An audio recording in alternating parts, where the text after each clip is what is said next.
A.J. Green has a big game tonight. You're calling that? Yep. Dalton scrambling right. He's going to fire deep down the sideline for A.J. Green. He leaps, high points the ball, and makes the catch. He climbed an invisible ladder. Dalton back to throw. His pass, crossing route, caught by A.J. Green at the 20, 15, 10, and Howard shoves him out of bounds. Here's a pass to A.J. Wiggles out of an ankle tackle and runs into the end zone for a Bengals touchdown. That's why you A.J. Green, what?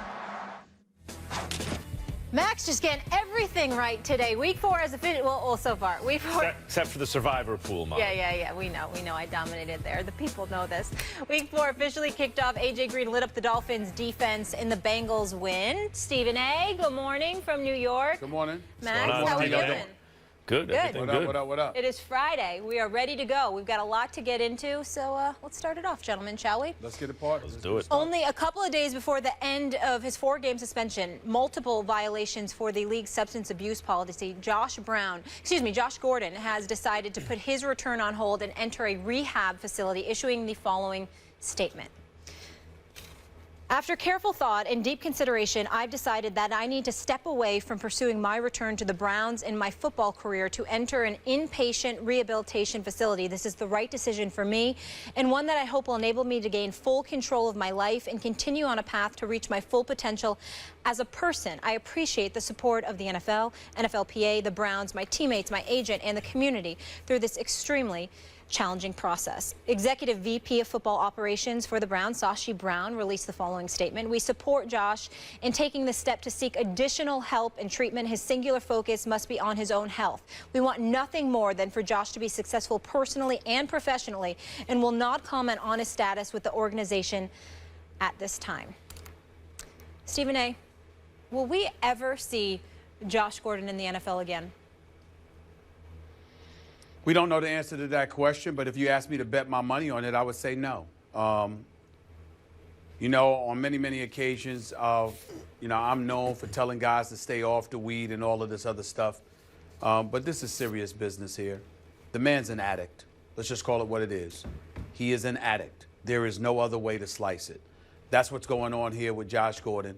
This is a guy that has failed multiple drug tests. This is a guy that was reinstated by Commissioner Roger Goodell, in July after failing yet another drug test in March. He was slated for reinstatement August 1st, if I remember correctly. But Commissioner Goodell, chose to speed up the process, mind you, okay? And if you remember, when he sped up the process, unlike most instances, Josh Gordon was allowed to be around the team, etc., practice, do all of these different things. And so to still find himself in this situation, literally on the verge of his return, speaks to what an addict he is. And I don't say that derogatorily. I don't say that to shove it aside. I don't say it, Max, to be insensitive and compassionate or whatever the case may be. I wish him nothing but the best. But when you ask the question as to whether or not he will be back in the league, then it comes down to faith. And tell me one reason why anybody should have faith in Josh Gordon. You get paid millions of dollars to play a game you love. You have come at me. You have come at Chris Carter. You came at Charles Barkley in this lengthy letter you wrote in the past when everybody was here on the airwaves saying that you needed help. And time again, you sat up there and you snubbed your nose at folks acting like everybody else was talking and not really knowing what the hell they were talking about. And come to find out, we were right all along. It gives me no pleasure to take this position. I want this man playing a game of football. I want this man earning millions of dollars. But by the way, I'm at a point now, I don't even want to talk about weed. This is something different. It's got to be. There's no way on God's green earth you need to check yourself into an inpatient rehab facility if it's just marijuana we're talking about here. It's got to be more than this. This guy's got a problem. There is no way to look at this. I'm sad, but at the same time, I'm completely disgusted because I can only imagine what this guy went through to put himself in a position to become an NFL player, to earn millions of dollars, to have multiple 16-plus 100-yard seasons like he did the 1 year back in 2013, if I remember correctly. He hasn't played the game since December of 2014. He was suspended prior to that. He's a multiple-time offender. And this is in a league where they essentially let you know when they're going to test you. And yet still, you can't discipline yourself enough to make sure that you're eligible to play the game of football. This is on the verge of him coming back. This is with a new coach in Hugh Jackson. This is with a new executive in Sashi Brown and Deepa Dester. And you got your former teammate, one of your good friends from Baylor, RG3, back with you as a teammate in Cleveland. And somehow, some way, no matter what support system is around you, no matter what the circumstances are, no matter what you have to lose, you still find yourself in this situation. I don't know what else to say. He's an addict. And God bless him for getting himself some help. I hope the Browns and everybody else in the NFL community gives him the support that he needs. But at the end of the day, what we were saying about Johnny Manziel, we got to say about Josh Gordon. The difference is Johnny Manziel comes from an affluent background. So somehow, some way, even without football, it's guaranteed that he'll have a roof over his head, clothes on his back, food on his plate. We don't know what the hell's going to happen to Josh Gordon. And it's a damn shame. Well, the other difference between the two is Josh Gordon succeeded in the biggest possible way on the NFL level. Let me just say, to me, what this reads like is a guy who's about to fail another test. And before that happens, is taking preemptive measures here to secure himself. Okay, good for him. I'd say good for the NFL here. I don't like their drug policy. Why are they testing for marijuana in the first place? I brought this up many times. A league that's in bed with alcoholic beverage companies. They sell it, you know, during commercials, and they do business with them, but they test for weed when every objective study always says for the individual, certainly for society, alcohol is worse than weed, all that. I've said that many times on this show. However, and this is a case where the policy seems to be working, because after all, the drug policy is not, aha, got you, so now you're in trouble. The drug policy is there to try to clean up behavior, drug use, to try to prevent drug use. So here it seems to be working, because the threat of a test even is enough for a guy to say, and maybe it's not that, maybe it's he's come to terms with his own addiction, but I'm cynical about that sort of stuff. The threat of that, the enforcement of that drug policy, has a guy going saying, oh, okay, I'm going to go get myself help. So good for the NFL here, actually, and good for Josh Gordon. Yep. Now, why do I think that this is not the end for Josh Gordon? I believe we will see him on the field again. First of all, even if it's the threat of a test that's doing it, he is of his own accord, whether it's coerced by some force or not, but he is saying before anything happens, I'm going to get myself some treatment. So at least that's a step in the right direction. Josh Gordon is a Hall of Fame talent. Why do I say Hall of Fame talent, Stephen A? Johnny Manziel, we were wondering, can it translate from college into the pros? Not everyone was so sure. He was not the first or second quarterback taken. Josh Gordon on the NFL level, just to give people a sense of who he is, because we talk a lot about outstanding receivers. And, you know, Alshon Jeffrey's an excellent receiver. There are lots of excellent receivers in the NFL that aren't quite on that Antonio Brown, Odell Beckham, you know, we just saw A.J. Green, Julio Jones level. Josh Gordon, when he was 22 years old, you mentioned it, 1,646 yards. When he was, 22, 1,646 yards in 14 games. That per game average yards per game of anyone who's played in the last 30-plus years is second to Calvin Johnson's best season. Overall, forget about age, but when you compare 22-year-olds to him, no other 22-year-old in the history of football went for 1,600 yards. None went for 1,500 yards. Number 2 on the list, Randy Moss, 1,413. Number 3 on the list, Larry Fitzgerald, 1,409. This man went for 1,646 at the age of 22 in 14 games. He is an otherworldly, I bring up Odell Beckham kind of talent, Julio Jones. He's that level talent. And when you have that level talent, and you do have enough of a support system around you to say, to try to protect you, and you yourself are voluntarily checking yourself into treatment, and you're still only 25 years old, you'll make your way to a football field again.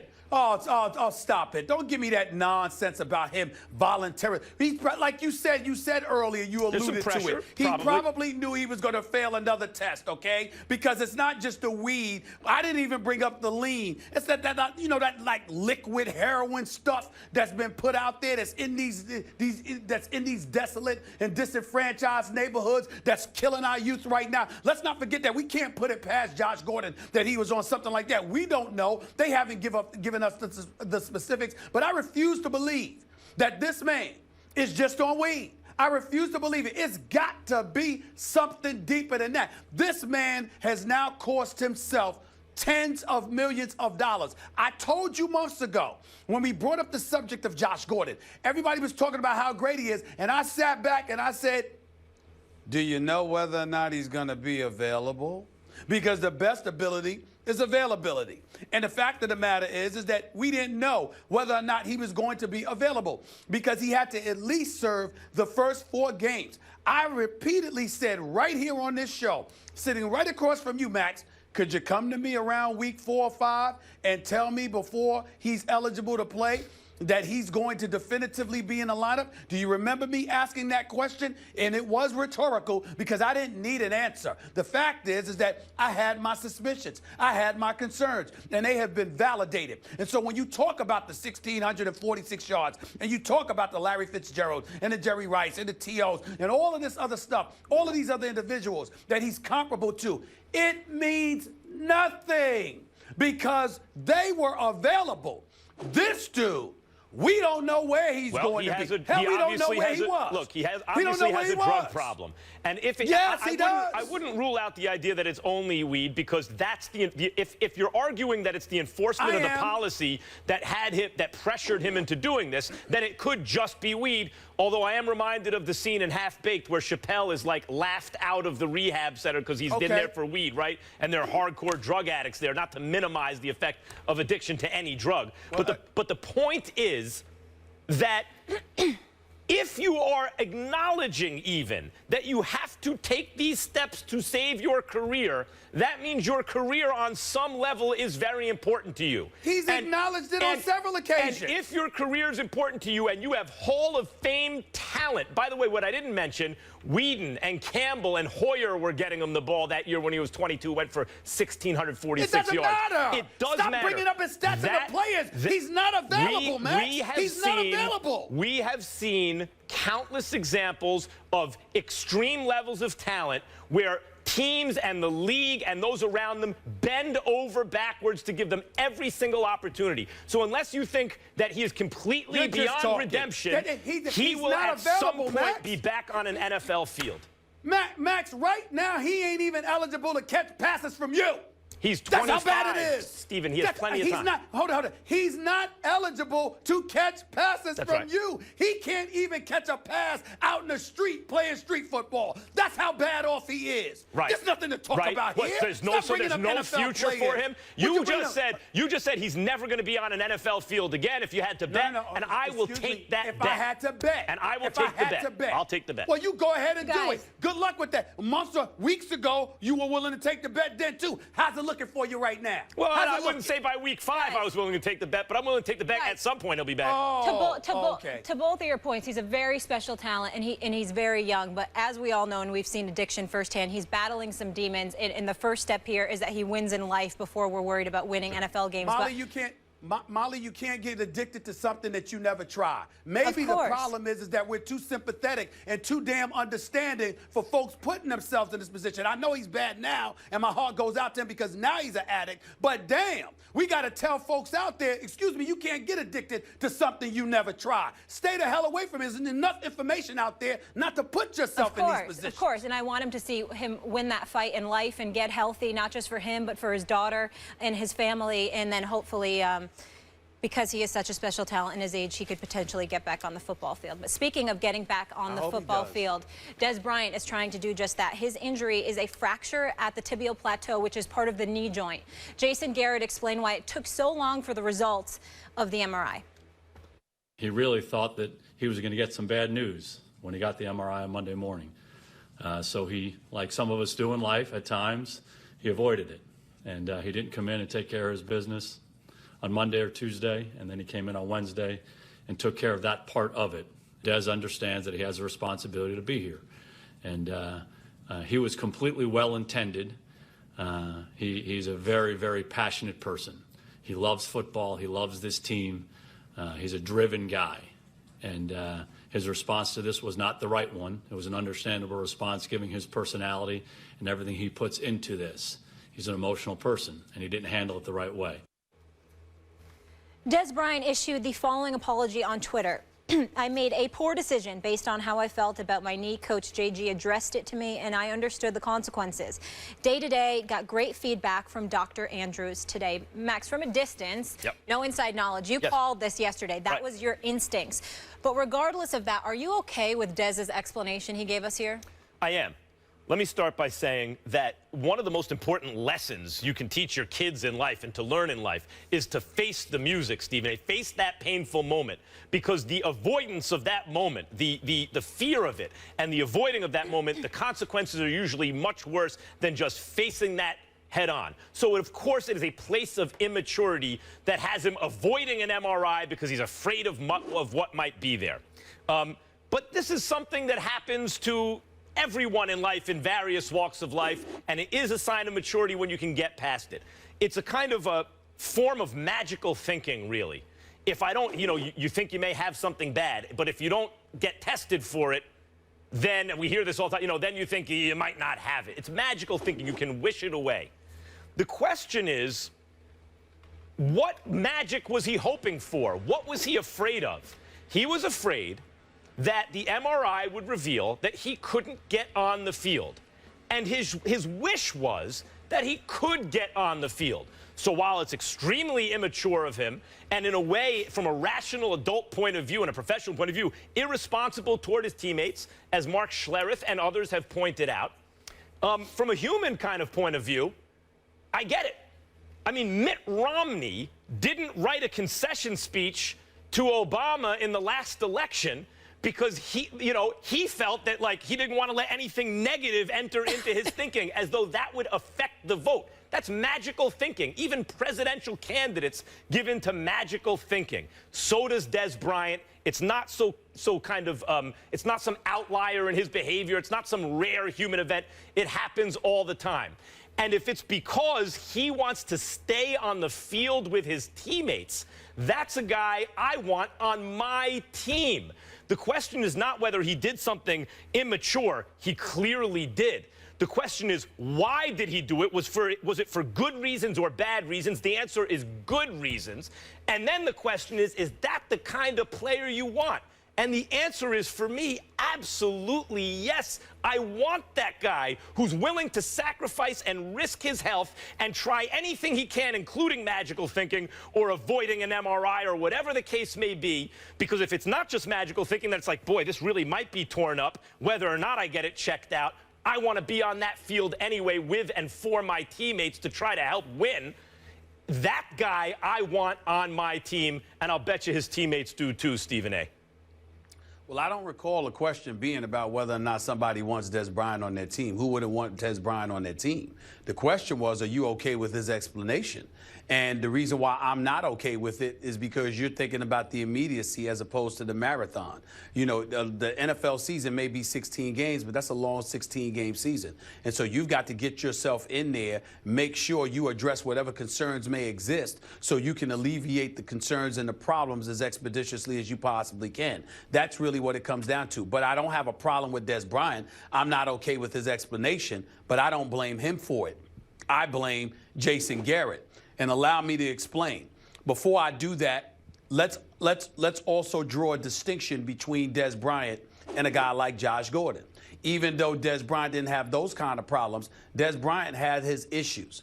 Dez Bryant, as far as I'm concerned, has been nothing short of a model citizen for the last several years, for the last 2 to 3 years. I don't recall any issues, any problems with him whatsoever. He might get a little bit emotional, but it's in a good way. But more importantly, it's injuries that take him out, nothing else. The responsibility that comes along with being a professional is something that he obviously embraces, and whatever hiccups may have taken place in his life in the past was something that he clearly has gone about the business of alleviating, and he deserves props for that. Josh Gordon, compassion and all of that stuff comes with it, but he's an addict, and that needs to get addressed. Now back to Jason Garrett.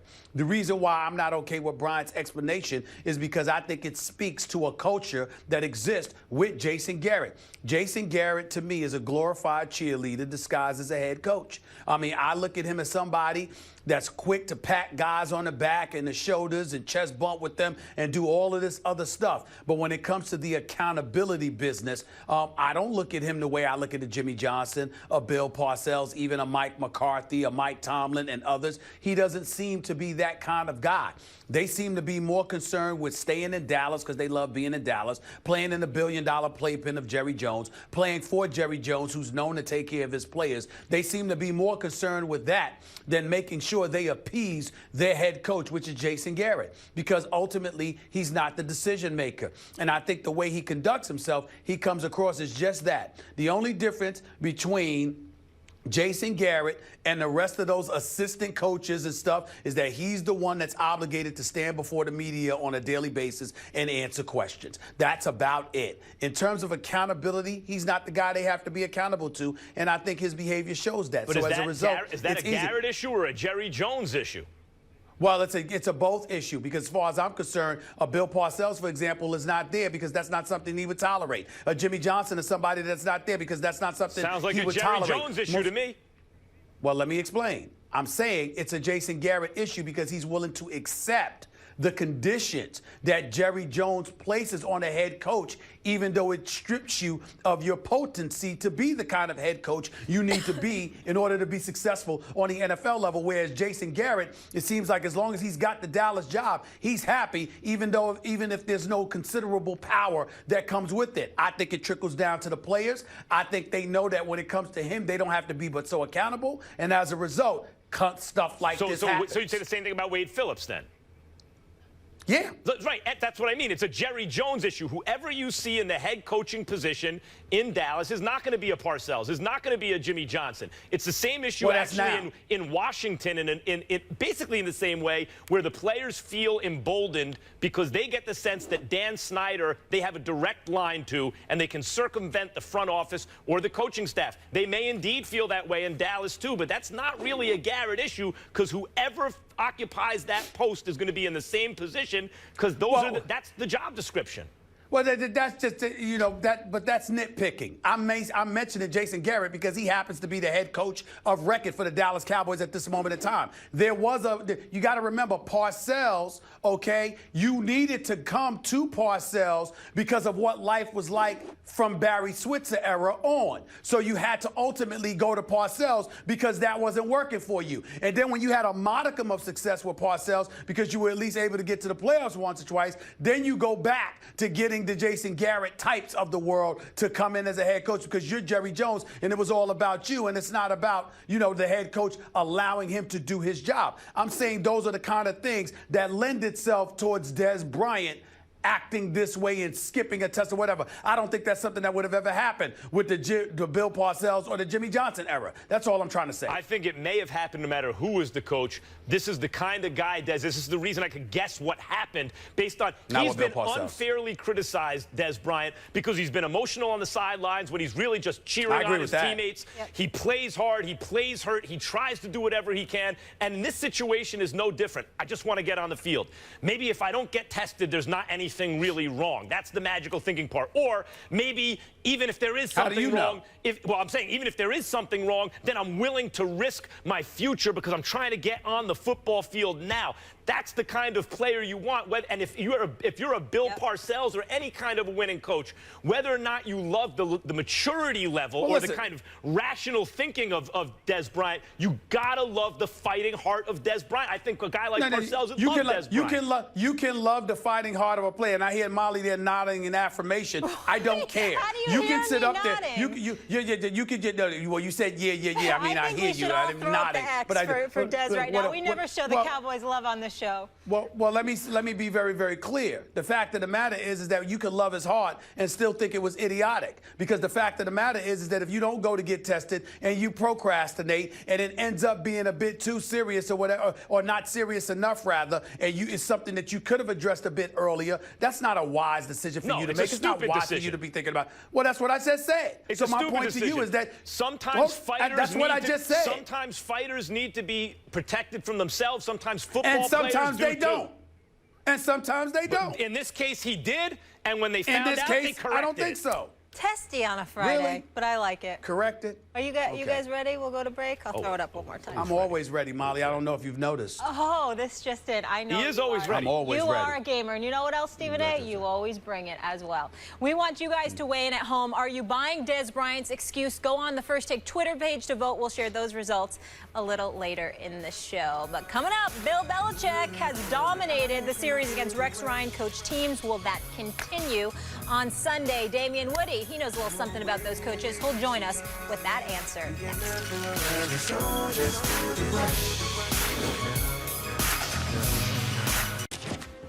Today is the 15th anniversary of Tom Brady's first start, but you'll have to wait one more week to see TB12. As for who will be under center in Foxborough Sunday when Rex Ryan and the 1-2 Bills come to town, the jury's still out. And speaking of the number 15, Bill Belichick and Rex Ryan go head-to-head for the 15th time. Belichick has gotten the best of Rex 11 times. So whether it's the rookie Jacoby Brissett or Jimmy G, and with Buffalo coming off a dominating performance over Arizona, we welcome Damian Woody to the desk. You know a little something about these teams. How we doing? I'm good. How you guys doing? Fantastic. Going on, stranger?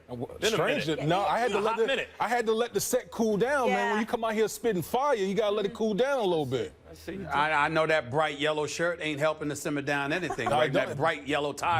That's my personality, bro. How it shines on the set. I'm just saying, you why you leaning like that, like you trying to do something to me? Because I pointed out your bright yellow tie. If I was wearing it, you would have had something to say. Man, why you looking like you got attitude for? Man, don't be intimidated by my swag, bro. Stephen A's going casual Friday today. No tie. I like casual the Friday. no tie look, Stephen A. All right, let's get into it. Let's go. Are you giving the Bills a shot? First of all, when I heard that you guys wanted me to come on, wanted me to come on here to talk about, do the Bills actually have a shot? That is so disrespectful. So disrespectful that you're asking whether one professional team has a shot to beat another one. Listen, there is no bounds to Coach Belichick's genius and how he gets the Patriots prepared. But come on now, let's really look at this whole thing. We all know Tom Brady's not playing, and Rex Ryan-led defense has given Tom Brady fits in the past, let alone a Jimmy Garoppolo or a Jacoby Brissett. So you know Rex is going to have some type of crazy game plan ready for those young bucks at quarterback. Okay? Number two, we got a new offensive coordinator, a guy who's only called plays one game in his whole professional career. So now it brings a whole set of unpredictability to the game. There's no scouting report on Anthony Lynn or anything like that. So actually, the Patriots are going kind of blind into the game because there's no tendencies on the Buffalo Bills. You still have to contend with Tyrod Taylor. They still have weapons. They have Shady McCoy. But to sit here and say that the Bills don't have a shot, Stephen A., that they don't have a shot against the Patriots? Listen, I love the Patriots up like the next person, but come on, bro. That's real disrespectful. You know that. That's real disrespectful. Well, first of all, don't tell me what I know. I'm the elder statesman here, not you, young buck. You're a big boy, but you're still young. All right, here's the deal. Don't tell me what I know. I don't have Similac on the breath, though. I'm not sure about that. I'm not sure about that. We'll see. He's got gravy on the breath. There you go. How about that? But here's the deal. You're talking as if Rex Ryan deserves respect. Rex Ryan has gone 5+ seasons consecutively without making the playoffs. Rex Ryan was 0-2. Going into the game against Arizona and Carson Palmer last week, he was on the verge, in some people's eyes, of potentially not even lasting this season. They came to his rescue on their home turf. None of us have an answer as to why the Arizona Cardinals don't seem to be themselves. But let's be clear. The Buffalo Bills have been an extreme disappointment since Rex Ryan has arrived. mainly because last year he finally had a quarterback and a decent offense, and their defense didn't step up to the challenge. Now let's go to this week. You're going up against the New England Patriots. You're going up against a Patriot squad, albeit coached by Bill Belichick. They don't have Tom Brady. Their second string and third string quarterbacks are both injured, okay? We don't know who's going to quarterback. It might end up being their wide receiver, Julian Edelman, who was a quarterback at Kent State in college, okay? And yet and still, you've got all of this pressure to bear, and what do? Do you sit back, be quiet, and let everything come to you? No. You still go up there as usual, bloviating about what you want to do, faking like you're a reporter trying to coax Edelman into telling you who's going to be the quarterback for this week. Get all sensitive and up in a tizzy when everybody reminds you that you're 4-11 against Belichick, that your winning percentage against him is lower than it is against any other coach in the National Football League. So you get an attitude with the media and start answering every question. To me, instead of laying low and keeping the spotlight off himself, once again, he's found a way to bring the spotlight on himself, and I think this team is ill-equipped to handle it on the road. If they were in Buffalo, it would be different, but I would be shocked if they beat the Patriots, even with the Patriots' issues, if they beat the Patriots in Gillette Stadium, because I think the jury is out on Rex Ryan as to whether or not he should even be a head coach in this league, let alone in with the Buffalo Bills in the AFC East right now. I don't think it's disrespectful at all. Hey, Stephen A., let me ask you, first of all, let me tell you this. Rex Ryan's got to be who he is, because we all know as players, as a former player, if your coach is not authentic, players see right through you, they lose respect for you. That's number one. It's funny that you brought up the Arizona Cardinals game last week. After the Bills got smoked by the Jets, did you believe that the Bills going to beat the Arizona Cardinals? I did not. No, you didn't. You didn't. So going back to the original question, do we even think that the Buffalo Bills have a shot? You didn't even think they had a shot against the Arizona Cardinals. You're not listening. I was talking about Bill Belichick. No, okay, Rex against Bill Belichick. But my point is, the question was, do we think that the Bills have a shot of beating the New England Patriots? I don't believe it. All right. I don't believe it. A professional team. Damian, don't you want the answer? After all this, talk about bloviating, don't you two want the answer? Because I have the answer right here. Okay. Do they have a shot? Fill me in. Do they have a shot? The answer is yes, they do have a shot. Of course you were going to say that. Now you can pick. Well, New England's correctly favored at home, but you can point to the fact that during the regular season, Rex Ryan's Bills are 0-7 against Belichick at Foxborough, right? You can point to that. You wouldn't be wrong. And that he's on the hot seat probably. I mean, let's face it. They lose to the Ravens by one score on the road. Okay. They lose to the Jets at home, who when they're clicking on all cylinders, can have a really high-powered offense. But they were at home also by one score. And then they beat up on an Arizona team that some people still have in the top 5 power rankings. Now, why did they beat up on Arizona? Are they getting used to each other? Are they getting used to Rex changing things? Or maybe that he is an embattled coach, and he's a player's coach. And you know what happens to players' coaches whose players like him when he's embattled? They play for him. I think they played for Rex Ryan against Arizona. I think they're going to play for him at Foxborough against Bill Belichick, against a rookie quarterback, however you slice it. By the way, right now tied for third most sacks in the NFL with 10. That'd be your Buffalo Bills. Third best turnover differential. That'd be your Buffalo Bills. They got a shot in this game. Also, by the way, it's to say nothing of the fact that we all knew no Brady. All right, they're probably going to go 3-1 anyway. And they'll probably win a game they're supposed to lose and maybe lose a game they're supposed to win. They've won the game they were supposed to lose. Maybe this is the game they lose that they're supposed to win. The Bills absolutely have a shot in this game, Stephen A. Well, I appreciate you saying that because they have a shot, but then you tell us how you understand the other side. Then you come back to the other side about how they have a shot. I really appreciate you covering yourself because nobody does it better than you. Thank you. But here's the reality of the situation. At the end of the day, I'm talking about Rex Ryan. I'm not talking about the Bills' talent.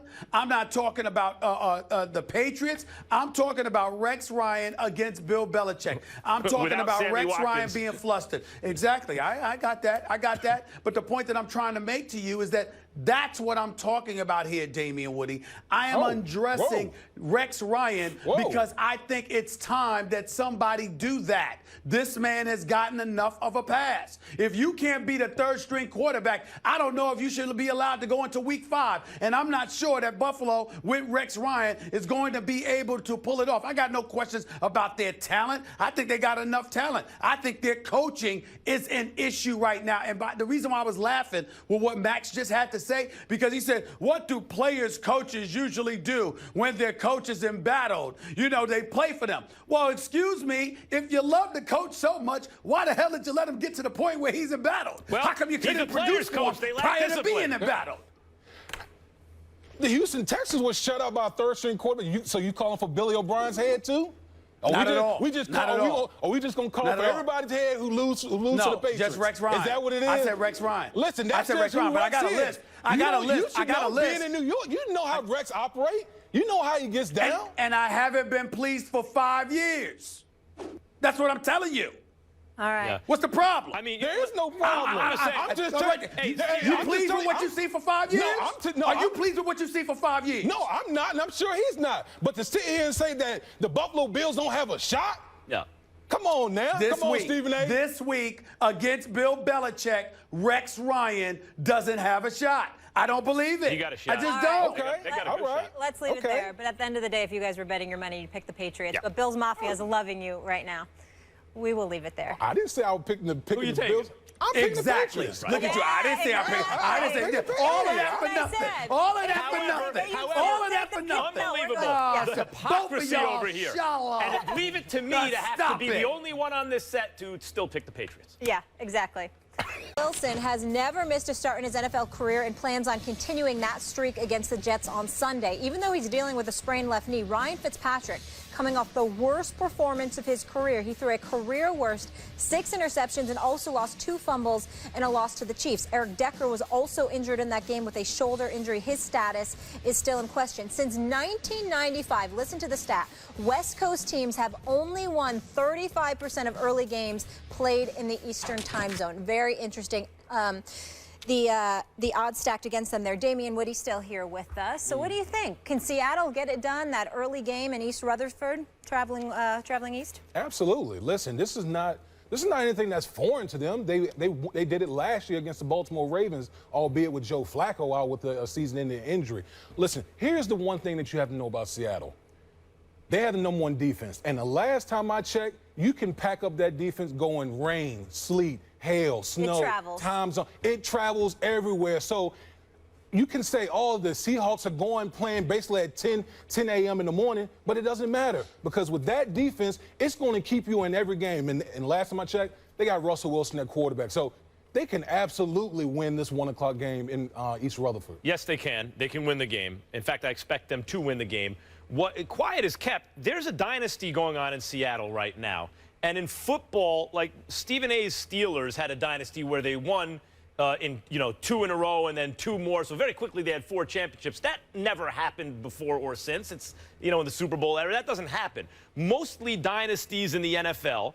An extreme example is the Patriots. They don't win back-to-back-to-back championships, but they're always making playoff runs. They win some Super Bowls, and they're always a top 2 or 3 team in the AFC. Like, the Broncos were better than them last year. I think the Broncos are better than them this year. But I would still say that that Belichick has got his dynasty still going, even though there are kind of interruptions in competition. Same thing with Seattle. You got Carolina last year. You had the Niners pushing them before that, and sometimes getting past them, once getting past them. But this is the Russell Wilson, Pete Carroll, Seattle dynastic era in the NFC. Even last year, they were dangerous in the playoffs. So you talk about that level team. Russell Wilson's going to play. They're 5 out of their last 6 on the road. They are 5-1 in their last 6 games against AFC East teams. Fitzpatrick seems to revert to more kind of normal form for him throughout his career where he's mistake-prone. He will throw picks. And you got a Seattle secondary, while it's very good, it's second in the league, fewest points allowed, but it doesn't have a pick yet. Well, that's not going to continue. There's going to be what's called regression to the mean. If you continually play good defense, you're going to come away with some. I have every reason to believe, in spite of the stat you gave, Molly, that Seattle not only has a chance to win, they will win this game against the Jets.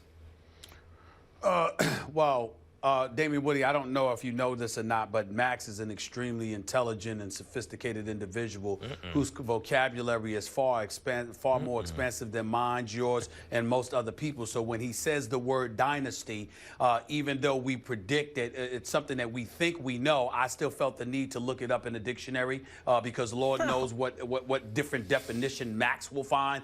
And sure enough, he's managed to pull it off. Because last time I checked, a sequence of rulers or whatever, that's one of the definitions of a dynasty. So essentially, it implies that you're number one. Well, Seattle has been in the playoffs the last 4 years. They've only finished as a champion once. They lost another Super Bowl, and they have 2 divisional playoff losses. Sounds but like somehow that's Max's definition of a dynasty. The NFL, Good luck with that. Makes no sense to me. Makes no sense to me. Hold on, 2 Super Bowl appearances in 4 years and a win? Well, listen, there can only be one dynasty. And if there's going to be one dynasty, I would give it to the Patriots before I can give it to Seattle. Can't you say they're a competing NFC dynasty versus AFC dynasty? No. There's one dynasty. When it's a dynasty, it's one. One. in Max's definition. There can't be multiple, okay? Not in the same sport, okay? So here's the point. It doesn't apply here. But the point that I'm trying to make is this. I got the Jets winning this game. I got the Jets winning this game against the number 2 ranked overall defense, number 1 in yards allowed, number 2 against the pass. It's formidable and legit and big time as Seattle's defense is. Russell Wilson having those injuries to both legs. A knee on one leg, I think an ankle on the other, or a high sprain. I'm concerned about his mobility. I've been concerned about their offense all season long. And I think after that debacle of a performance by Ryan Fitzpatrick last week where he was god-awful, he's only completing 55% of his passes right now. He's got 3 touchdowns and 7 interceptions on the season.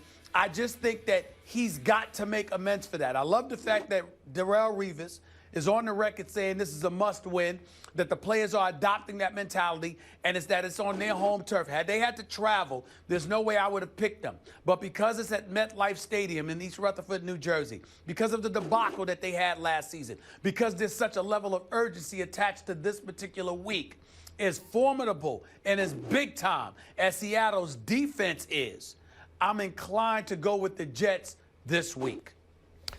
By the way, I said no, they haven't come away with the ball. They have one takeaway, the Seattle defense. But if you're the second in points, if you're among the top 3 teams against the pass, that's going to change. You're going to come away with the ball more often. I mean, that's a very good. Even last year, which wasn't their year, and they have a porous offensive line. Obviously, it's one of the reasons that Russell Wilson's hurt right now. Even with those deficiencies, Seattle's going to win more games than they lose every year. They're going to make the playoffs. They'll probably make a run once they get there. And that's been the opposite of the Jets with the chips on the line last year. Fitzpatrick had to win one game. That he had one of his worst games of the season. He's coming off the worst game of the season for him so far. And now he's facing this secondary, even with the advantages in time travel in terms of going west to east for Seattle. I still like Seattle. Listen, if I was a betting man, I'm not betting on the. Why would I bet on Fitzpatrick? I didn't say Fitzpatrick. I said Pickpatrick, because that's what the last memory I have burned in my head was seeing 6 picks in Arrowhead Stadium. And you're going against one of the best, maybe the best defense in the National Football League. Not pick 6. 6 picks. 6 picks. And he might not have Decker. Listen, I hope they win, because, listen, I play for the Jets. I think people know how I feel about the Jets, but I'm rolling with Seattle. All right. Okay. See y'all Sunday on Monday. Okay. They are an NFC dynasty, Stephen A. I hate to tell you. Let's not go back there for that debatable subject. We will discuss this all on Monday. Seattle and that traveling defense, they're favored by 2.5 in Jersey. Damian, always good to have you. Thank you so much. Yeah, Come back again soon. Next time, wear a tie when I come on set.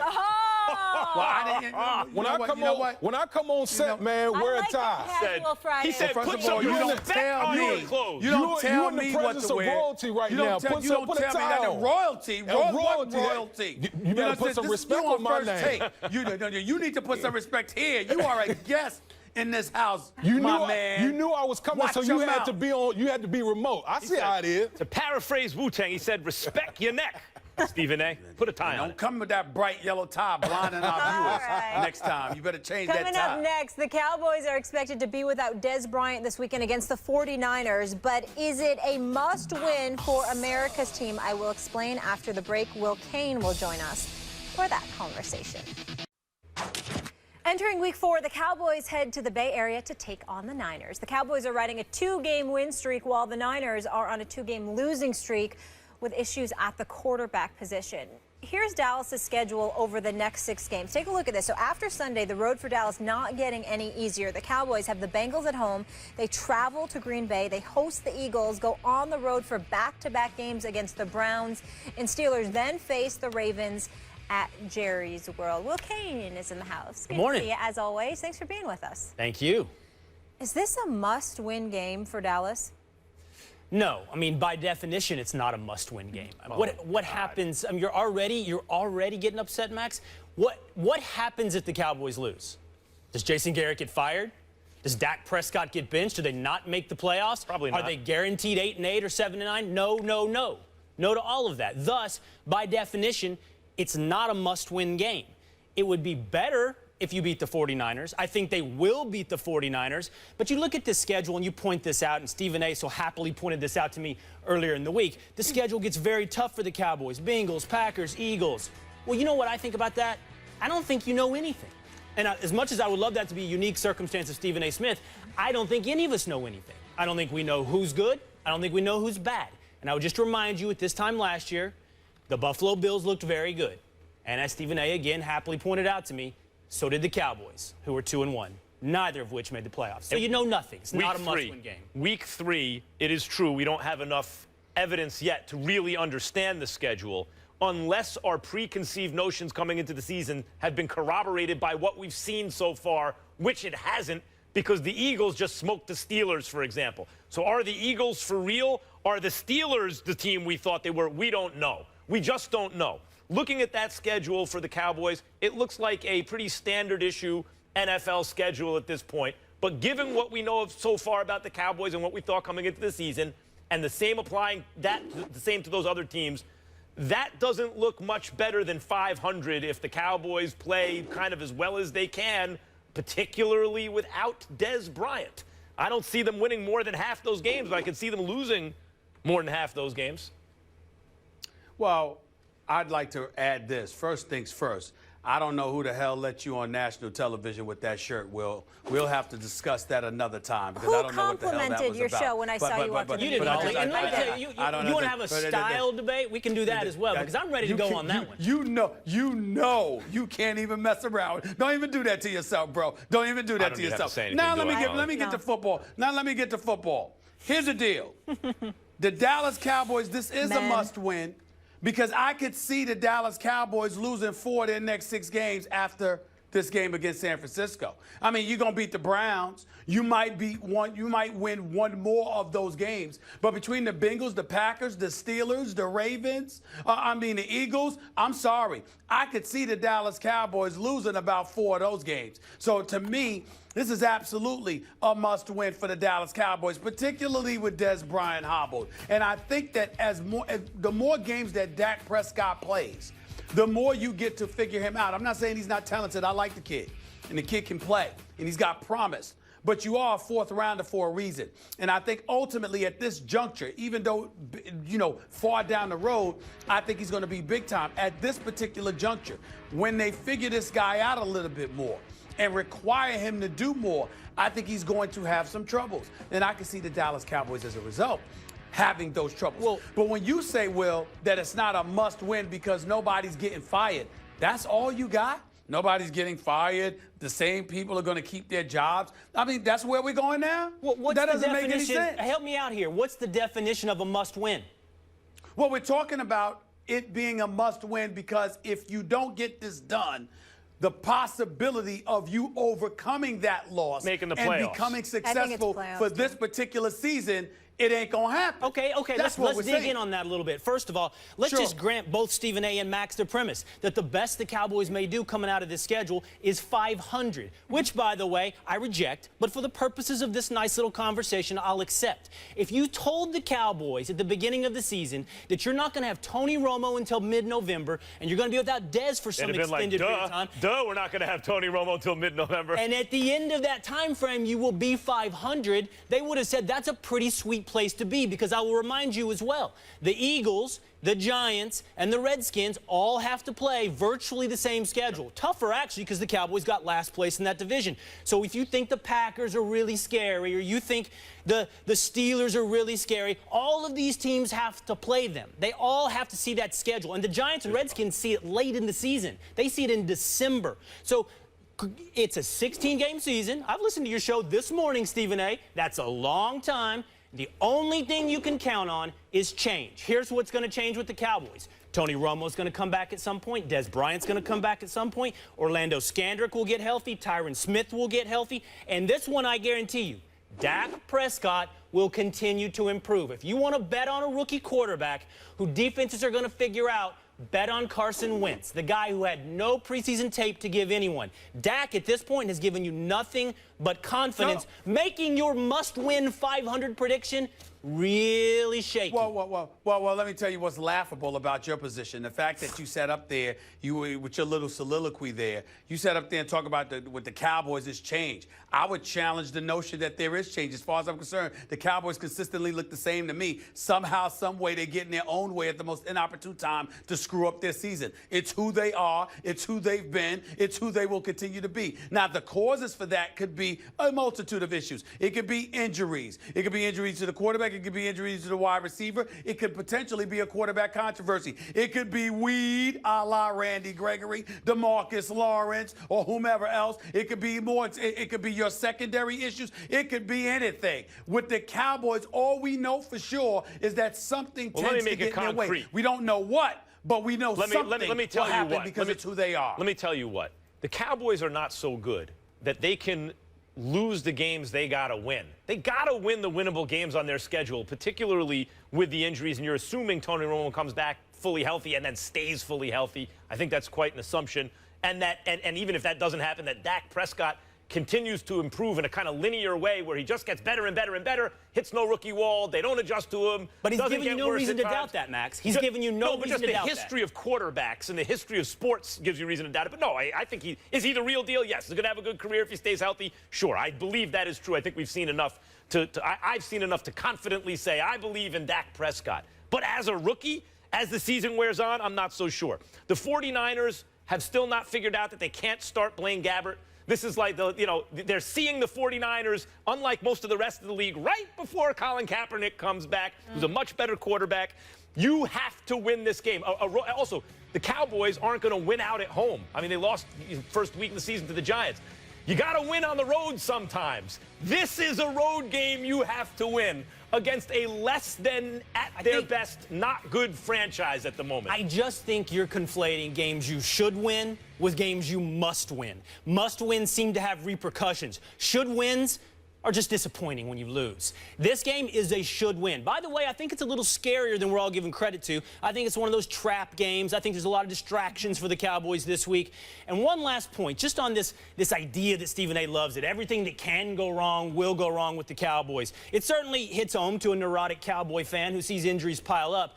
But you don't think that Redskin fans feels like things go wrong as they look at putting Josh Dobson on IR? They don't think things go wrong when Kirk Cousins throws an interception in the end zone? They're not the ones proclaiming to be America's team. Your team is. That has no bearing. That's nice and that's cute. It has every bearing. But that has no bearing on whether or not if something can go wrong, it will go wrong. The point I'm making is every fan base can look at instances like that. Beneath the pressure. And if I'm looking for things that didn't go wrong, I found a franchise quarterback in the 4th round. How's your franchise doing? Oh, please. Excuse me. I don't think you know what you found yet. 3 games does not make a season, nor does it make a career. We shall see. You can believe all you want about Dak Prescott. It's not firm. It's not etched in stone. That's what you believe because you're desperately looking for something to believe in because you haven't had much to believe in when it comes to the Cowboys in more than 20 years. All I can say is, as a Giants fan, there are 2 franchises in the NFC East that I have, the Eagles are a separate issue. They haven't won a Super Bowl ever, right? But it's not like I look at them and think, boy, that's an incompetently run franchise. There's a problem in ownership that trickles down to the rest of the team. But as a Giants fan, when I look at the Washington franchise and when I look at the Cowboys, I say, thank you. Well, thank you. All Gary I have to Jones say and is Daniel Will just Snyder threw are shots, and that was a drop the mic moment, but you can't leave. Sorry. Just to leave it here, that's easy for a Giants fan to say. Yes, a franchise where things go right, like winning Super Bowls based on a helmet catch. I understand you feel like you have angels on your Then what shoulder. happened the next time? Same thing. Something happened. Something happened. That's right. That's Oh, right. Lord. Something happened. Let's leave it there. We really don't have reason to trust the NFL, and I don't think they mind either way. At the end of the day, they're going to do what they have to do to make their money and to make as much money as they can for the owners. And our union is going to do what they can to protect the interests of the players and the rights of the players and help them make as much money as possible. And that's the way it's always going to be. They're a bottom line business. If you can increase their bottom line, then they'll love you. They'll do everything they can to put you out more, to market you, to make sure the fans buy your jersey, to put your jersey out because it makes them more money. If you're not making them money, then at the end of the day, they're going to find somebody else. That was Richard Sherman on the Players Tribune blasting the NFL for their relationship with the players. Will, I want to start with you here. What was your reaction to Sherman's comments? Well, I'll tell you my reaction, first of all, was that it was so. I mean, what's your point, Richard? That you didn't just describe the NFL. You described the world. You described business in general. Let me do this, and this is not throat clearing. I think this is worth saying. I genuinely find Richard Sherman a very interesting person. He says unpredictable things. He says things that you wouldn't expect, as though a talking points list was given to him. He seems to be independently thinking, and therefore I want to listen to him, and I respect what he has to say. And then the ultimate sign of respect in my mind is not blind agreement, but pointing out where you're wrong. And as I've said several times on the show, in that way, he reminds me of Stephen A. Stephen A. will be unpredictable, say what he thinks, isn't beholden to any particular expectation of him. And the sign of respect to give someone in that scenario is to then tell them where they're wrong. And that's what I would say with Richard Sherman is you're just being a little naive. I mean, or you're being childish and bellyaching. I mean, the world works by incentive. The world works by people getting value out of each other, and that's specifically what the business world is. It is about the bottom line. Show me the business that's not. Is it NPR? Is that where we're going to go? Should the NFL run like public radio? Business is about making money. So what? The NFL is. And yes, every business, including ESPN, the NFL, and the corner store with their employees, will use you up and replace you when there's somebody better and cheaper. But that's the world. Don't complain about it. If Richard Sherman is just recognizing it, right, fine, that's great. But I don't think he's just recognizing it, Max. I think he's lamenting it. He's painting the NFL as a villain, which is a very popular and easy thing to do these days. Look, I agree. We're not breaking new ground here. He's stating the obvious. But there's a difference between the NFL and, say, the NBA, because tackle football is dangerous, and therefore it's not like a Marxist argument where it's like all work is exploitation. No, some work is more exploitative than others. I work in the boxing industry. I recognize fans and networks are essentially exploiting boxers. That's essentially what's going on. It doesn't make it, it's a guilty pleasure, fine, whatever. Am I a hypocrite? Whatever. I like watching boxing, nevertheless. And I'm a consumer of it and an advocate for it. But I recognize that it is exploiting fighters. Same thing in football. It exploits labor differently than basketball, for example, because it's dangerous. Just like coal mining exploits labor differently than bartending. You know, it's more exploitative because it's dangerous. And so if someone who works in a dangerous industry in which labor will always necessarily be exploited differently because of the risks it poses to their health, then another industry points that out, particularly in an industry where you have like the NFL cares and you see a heart beating on the screen. What does that have to do with football? But the NFL on some level has recognized that, boy, we better get out in the community and show how good we are because we are exploiting these players. I think it is different than simply saying, hey, this is the nature of business. I won't let Stephen A. in, but I've got a rebuttal. You want to jump in? Go ahead. My Will. rebuttal Go ahead. is this. It's the definition of exploiting someone is not the level of danger in their employment. This football, just like coal mining, is a matter of choice. The people that go into that industry have a choice to go into that industry. They do so voluntarily. And it's a little bit hard to stomach that it's this awful exploitative business that, oh, by the way, you're getting paid millions to do. It's a little hard to compare the NFL to coal mining in that way. I would say... I'm making the analogy between the NFL and NBA, coal mining to bartending. I'm not saying the NFL And is I'm coal telling mining. you, the definition of exploitive isn't that it's dangerous. It's rather whether or not you're forced or fraudulently guided into something. And I don't think these players are. I think they're choosing to go into the NFL. I think everybody in the world wants a villain. Life is easier with villains. It gives you definition and meaning to point out bad guys. But the guy that has created a game for you that creates millions of dollars of potential employment might not just be your villain. Talk to NFL players. If any of them could play in the NBA, or the vast majority of young athletes or athletes who thought they may have a choice would choose the NBA over the NFL. You have longer careers, you get paid more, you have guaranteed contracts, and it's not as dangerous. You play in the NFL because you can. TV stars would choose to be movie stars. That's no point of exploitation that they're not. Well, because you're denying the level of physical danger and whether or not that plays into an equation of exploitation, which I think it does. Will, I appreciate your point of view. I understand it, and I feel the same way about a lot of things that you say. And there's nothing but respect, you know, in terms of disagreeing with you. I like that. It doesn't bother me at all. I get upset when people get on folks like yourself and others just because you have a different perspective. That's nonsense. And I totally agree with your assessment, how you classified me. But let me be very, very clear. I think in this particular situation, you're missing the boat. You are absolutely right with what you say as it pertains to the business of corporate America and how it's a bit exploitative, but so what? Because you know what you're getting into. You're being paid to provide a service, et cetera, et cetera. No matter what line of business you're talking about, corporate America, you're in the business to make money. That's the way that it goes.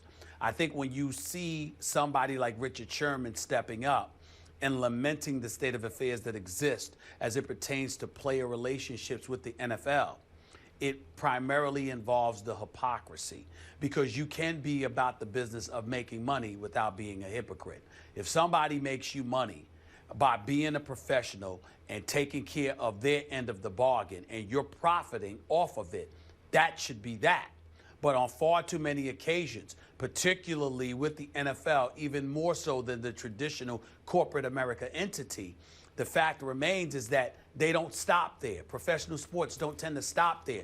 They've now asked athletes to be more than just marquee athletes who are marketable and thus can assist in them buffering their wallets and padding their wallets and making more money.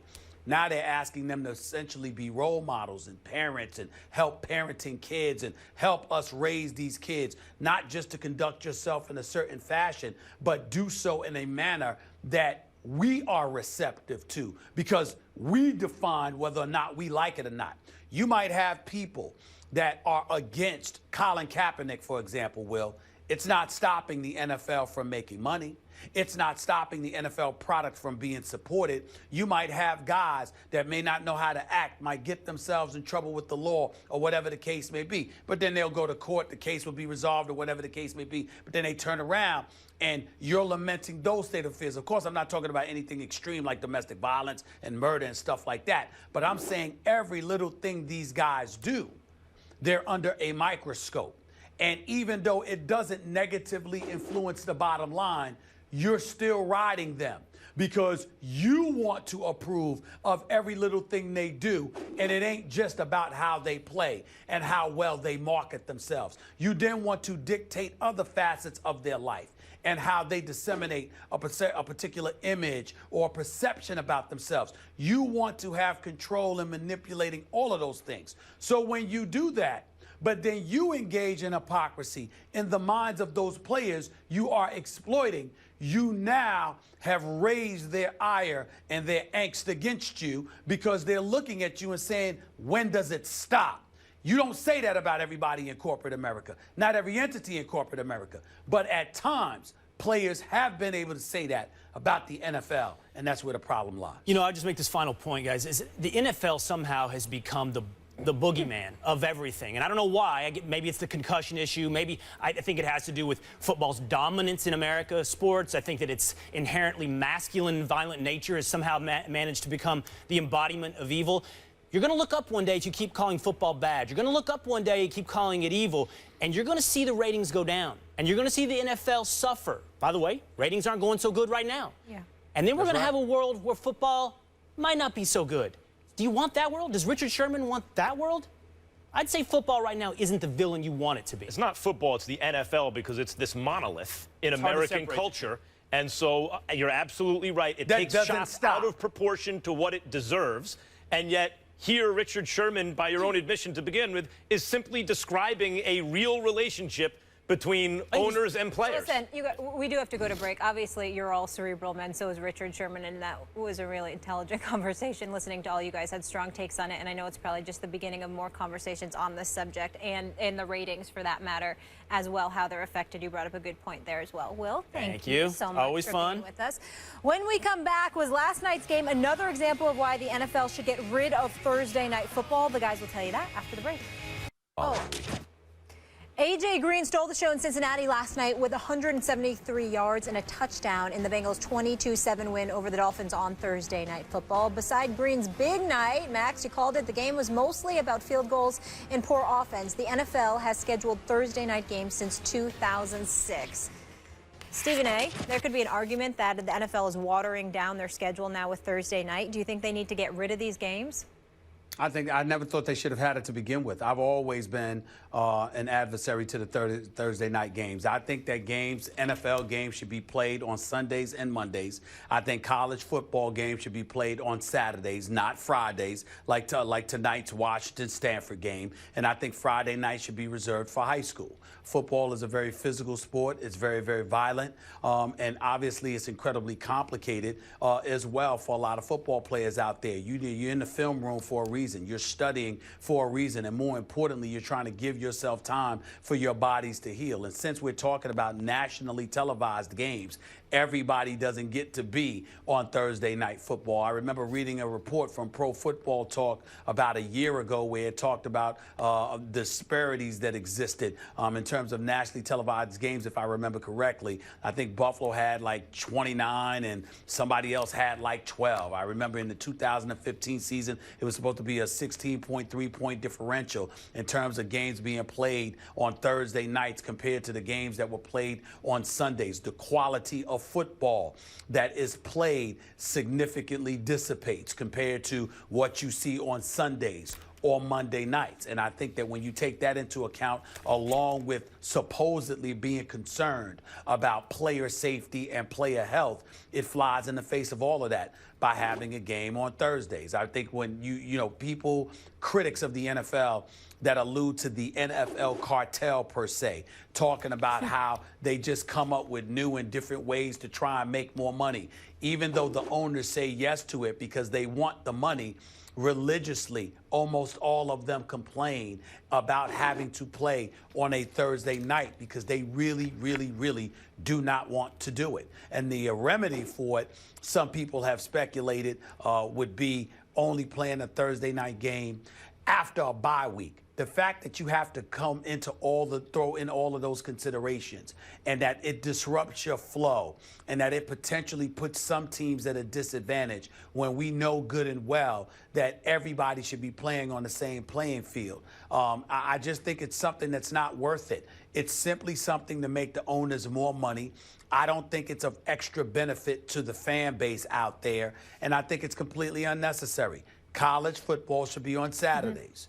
NFL football should be on Sundays and Mondays. That's the way it used to be. That is the way that it should stay. It should have never been a Thursday night game to begin with, as far as I'm concerned. Max, one thing before you respond. Of course, the short week is challenging for everyone, but every team does play a game on Thursday nights, just to be clear on that. You sound like Dana Carvey's grumpy old man from back in the day on Saturday Night Live, Stephen A. I don't like things now compared to the way they used to be. Look, is it a scheme to make the owners more money? You bet it is. Is it?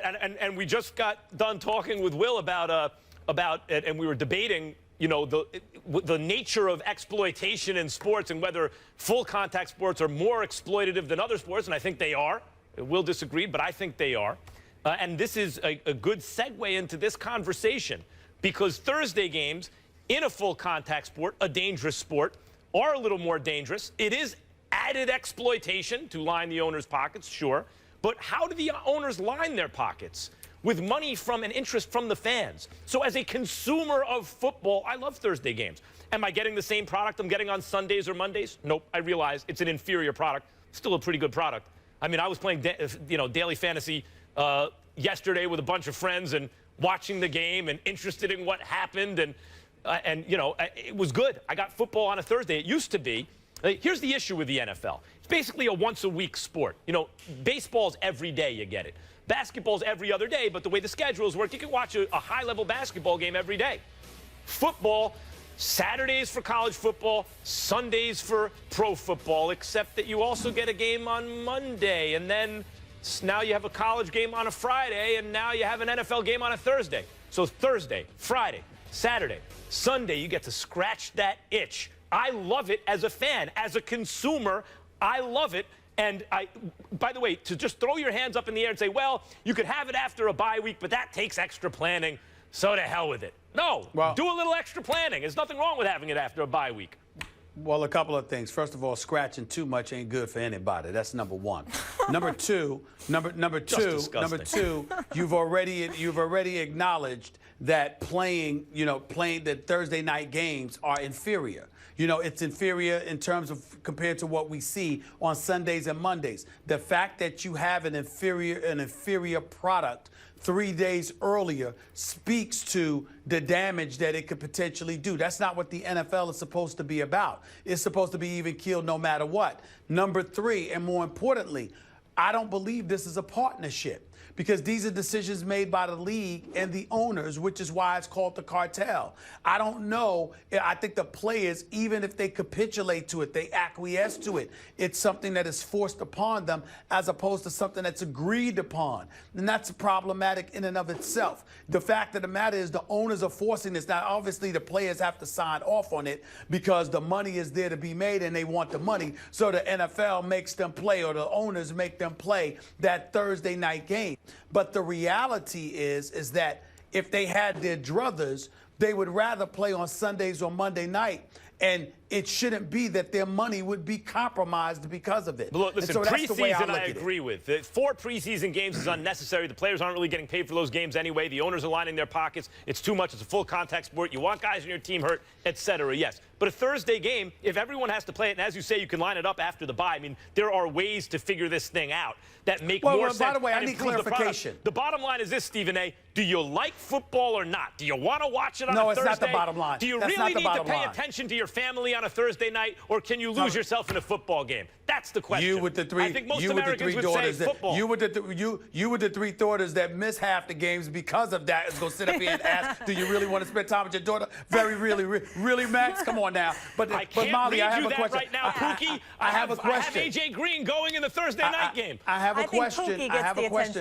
I have a question yes, before we leave. Yep. When you say everyone plays on a Thursday night, you mean through the course of 17 weeks and 16 games, all 32 teams play at least once on Thursday night? Correct. Yeah, because 16 matchups, 32 teams. Correct. Oh, no. I was asking because I'm saying that's not something I knew. Yeah. All right. Interesting argument, though, because you could argue that it waters down the product. And then, of course, if you love football, you want to see more of it. You watched the game last night? Of course. Yeah, me too. All right, let's leave it there. Coming up next, he's running away with the Heisman, but will Deshaun Watson have anything to say about a big weekend in college football? Max Kellerman's calling one matchup the biggest of the weekend. Jonathan Vilma will join us to break it down. That's next. 5 class. Death Valley, as we mentioned, Louisville and Clemson. Stephen A. picked Clemson. Max picked Louisville. We welcome in our college football analyst, Jonathan Vilma. So glad to have you with us. Jonathan, I'm going to put you on the spot here, okay? Well, I'm getting the death stare you are? from Max right now. A little side-eye from Max. Stephen A.'s not in studio, so you can't get his side-eye. Who is right? Stephen A. is right. Oh, Clemson is going to win. Stop giving me the death stare, Max. Come on, man. This is why Clemson is going to win. You have Deshaun Watson, who's been there, done that. He has the experience. He's been to the championship game last year. He's played in big games. Lamar Jackson has played in one big game, and now it's a true road test. The second is Clemson has had now 2 weeks to prepare for, after watching the FSU game, they've had 2 weeks to prepare for Lamar Jackson and capitalize on the mistakes that FSU made, i.e. having defensive ends trying to defend Lamar Jackson on the edge one-on-one when they have absolutely no chance of stopping Lamar Jackson. Switch that up and put a linebacker now on the zone read for Lamar Jackson, let the defensive end crash down. Feather the quarterback and contain him. You can't stop Lamar Jackson. He's a tremendous talent. But you can contain him, you can slow him down, and I think Clemson can do that. And of course, we already know how explosive they are offensively. Look, I get what you're saying. I know why a lot of people, I think most people would say, look, Clemson coming off the national title game where Deshaun Watson, who's the Heisman favorite coming into this year, I think the smart money had Deshaun Watson, has now more experience, right? Like, you know, and almost upset Alabama as it was, and now has more experience. And people don't really still believe in Louisville and believe in Lamar Jackson because he's doing it with his legs and because they haven't won on the road. Petrino 0-10 on the road against top teams, top 15 teams. But let's really look at what Louisville is so far this year. You say they got that one, he has that one big game. What they did in that big game, both sides of the ball, the defense too now. Yes, they were at home, but both sides of the ball, they turned FSU, who, by the way, you know, Ole Miss, FSU had to come back on. So did Alabama. They turned FSU into Marshall or Syracuse or Charlotte, same team. They whooped them. I mean, the game was over. It was garbage time in the second half. So now you say, but now this is on the road against a good team. You think Petrino's never going to beat a good team on the road? This is the development, the evolution of a team. First, you learn how to win. Then you learn how to win on the road. It is time that this Louisville team takes the next step. And if you look at their trajectory, I think it's right now. Stephen A.? I can get where he's coming from because Lamar Jackson is no joke. But I think that if you're Clemson, look at what they employed against Georgia Tech. What they did was they made sure to apply pressure from the outside to keep the quarterback contained. And obviously the interior was obviously decent enough as well. But I think that when you look at what Louisville did, particularly against Florida State, with Derwin James being out and really not having any pressure applied to them from the outside as well, they were able to operate in big space. And as a result, Lamar Jackson is just going to eat you alive. I don't think that's going to happen against Clemson. I certainly don't think that's going to happen in Death Valley. And I think that Deshaun Watson, being that individual that showed up in that national championship game, I think that, you know, when you consider now him having to go against Lamar Jackson, I think it's going to apply pressure to Lamar Jackson even more because I think Deshaun Watson is going to show up in this particular game, which is going to put even more pressure on Louisville's offense. I think ultimately somebody other than Lamar Jackson is going to have to show up and play big for them, and I don't think it's going to happen. That's why I'm flowing with Clemson. It's going to be a good game, no doubt, and you can't underestimate Louisville. But I think in a game of this magnitude, based on what we saw from Clemson, I'm inclined to pick Clemson in a game of this magnitude, nationally televised prime time. I'm also going Clemson as well. We have another big program that we want to get to, some college football news with them as well. So Alabama backup quarterback Blake Barnett left the program this week, and Nick Saban had some very interesting comments about it. Take a listen. I think the culture has changed a little bit. I think, you know, there's certain pride that people have in competition. There's certain things that I was taught growing up about not quitting and, you know, seeing things through. I think if I'd have come home and told my dad that I was going to quit the team, I think he'd have kicked me out of the house. I don't think I'd had a place to stay. You know, sometimes you didn't have the choices. My dad used to say, the grass always is greener on top of the septic tank. Stephen A., I know you have the utmost respect for Nick Saban, but what did you think about these particular comments? I thought it was very hypocritical on his part, and I was very disappointed in his comments. And you know me, he's my favorite coach in college football. I love me some Nick Saban. He's the man. But in this particular instance, he's wrong. Let's harken back to 2006 and in January of 2007. In January of 2007, Nick Saban left the Miami Dolphins as its head coach with 3 years left on his contract to take over Alabama. Just a month earlier, less than a month earlier, in December of 2006, Nick Saban looked at the media and said, I guess I have to say this, I will not be the coach at Alabama. So essentially he lied or he changed his mind. Whatever the case may be, he had 3 years left on his contract following a 6-10 season in Miami and left that contract. And it speaks to what my problem is with the collegiate ranks. Coaches are given latitudes that the players themselves are not given. I'm one of those people who's a proponent of a player should be allowed to have the right to get out of his scholarship and go and play for another team the very next year.